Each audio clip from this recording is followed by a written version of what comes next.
бактериальные, антибактериальные свойства бронхиального секрета снижаются, ухудшается движение вот этого уникального ресничного эпителия, это своего рода вот такой веничек, который, да, все выносит, все, что ненужное, снижается иммунно-лесная защита. Это все может способствовать такому затяжному, длительному течению респираторного заболевания.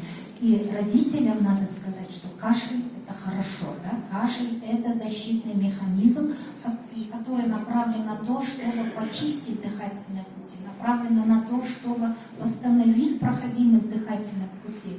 И эффективность кашля, она в первую очередь будет зависеть от его реологических свойств, секрета бронхиального или мокроты. Поэтому термин «лечить кашель», наверное, не совсем верно, а правильно контролировать и регулировать кашель.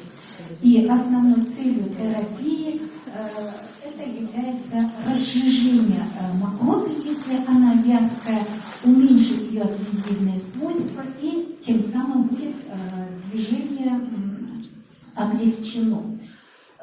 Оказывается, во время кашля в 200 раз больше передается вот этих невидимых опасных частиц, и кашляющий человек, он как бы распространяет свои капли даже там, до 7-8 метров.